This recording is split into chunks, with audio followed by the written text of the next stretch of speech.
In previous videos I've talked about the three treasures, Jing, Qi, and Shen, in a little bit of detail and a little bit of depth. And of course I went into a whole lot of depth in my audio course, Health Beyond Danger. You'll see a link for that below. So in this video I'm going to take it a little bit further and expound and expand and extrapolate upon the concept of Jing and explore the dual aspects of the kidney Jing, of this Jing energy, which is of course yin and yang, or male and female, or in this context it's going to be water and fire, whereas the kidney yin is going to be kind of the genetic essence and kidney yang is going to be more of the genetic force. So I'm going to explain both of these in a couple different ways and pass on one information that I've gleaned over the past couple months of just doing some further research and further study and experimentation. So kidney yin is really kind of the energy that helps you rest, relax, and rejuvenate. So to apply this to the context of sleep, kidney yin is what allows us to fall asleep and stay asleep and rest deeply and restore and rejuvenate. Kidney yang is that energy that helps us just jump up out of bed and wake up feeling, strong and awake and alert. So that's kind of how the kidney yin and yang relates to sleep, because Jing in general is really our essence, our battery pack, our savings account of energy that we pull from. Since sleep is obviously tremendously correlated with sleep, since sleep is a rejuvenating process, it's how we put energy back into our bank account. It's how we restore and build up reserves and build up energy that we expend during the day. So to kind of go back on what I touched on earlier, in that kidney yin would be water, kidney yang would be fire, the essence, and then the active force. So the water element of the kidney yin is what moisturizes and keeps the body cool and keeps the body lubricated. It's kind of, you can look at it like the sap of the tree, or in Ayurveda they call it ojas, which is kind of like sap or life essence. And you look at a tree and it's full and moisturized and lively. It's bright, and the leaves are strong, and the fruits and blossoms are very strong. The tree is very firm but flexible. As that sap dries out, the tree starts to dry out, the branches get more brittle, the leaves start to dry out, and it's a very similar process in our body. And then to illustrate this, we can look at a very young person who's hormonally balanced, who has a strong reserve of kidney energy, and see that their skin's soft and firm but still pliable.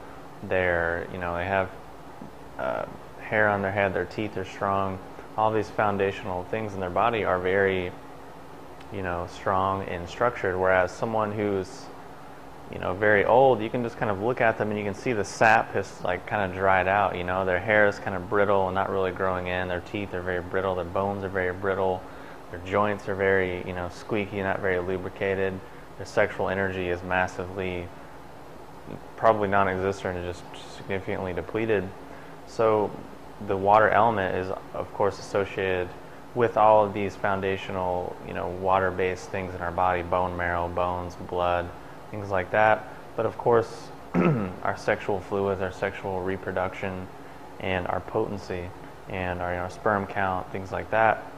So that would be more of the yin water element. But the yang would be the fire element, so the active force, which would be associated mentally with creativity and will and drive. So someone who has a lot of kidney yin might just sit around and think and daydream a lot. If they don't have kidney yang, they're not going to have the drive to actually get up off the couch and go do something. Likewise, if someone has a lot of kidney yang, they're going to have so much energy and drive, but they're not going to have the foundational energy under it, so they're going to make a lot of mistakes, be very careless, like a bull in a china shop, to really kind of sum it up. So kidney yang is what gives warmth to the body. It's what generates heat in the body. It's what gives the metabolic fire, the Agni in Ayurveda. It's the fire element in our body. It's what generates the heat. It's the associated with athletic power, clear creativity, will, drive, sexual potency. So the kidney yin in the context of sex would be the fluids, like sperm count, eggs, things like that. But then the kidney yang would be the ability to achieve arousal, the ability to perform, the ability to reproduce and pass on. And like we've talked about before, the Jing energy is genetic energy that we inherit and that we pass on. So of course it's going to be very associated with the sexual organs and sexuality in general because it is that genetic essence.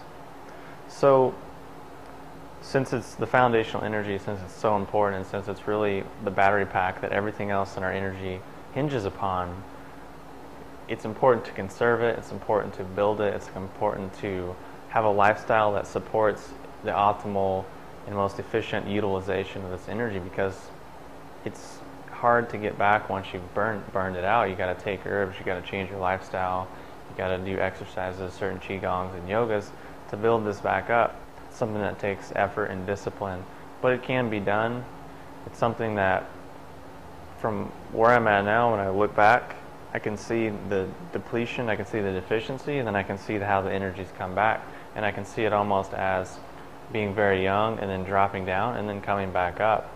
But the beauty of it is that you can keep rebuilding this energy once you plug the leaks, once you balance the lifestyle. You can just keep that in an upward slope and just keep rebuilding, and look at it almost like if during the course of the day you burn 10 units of energy, but you're able to accumulate and deposit 20 units of energy, that leaves you at the end of the day with a surplus of 10 units of energy.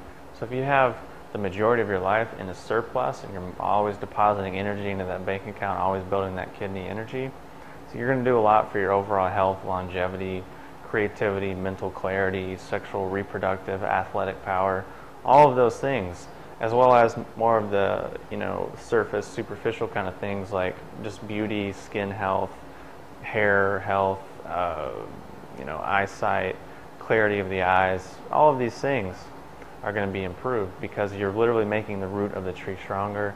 You're putting more sap, you're putting more life essence, but also life force into your own being, and put that in combination with a good diet, a good tonic herbal program, and a good lifestyle and exercise program, and you have a really good equation to stack the odds in your favor, to stack the deck in your favor, and to really help you get to wherever it is that you want to go, whatever your goals are, whatever direction you're aiming for.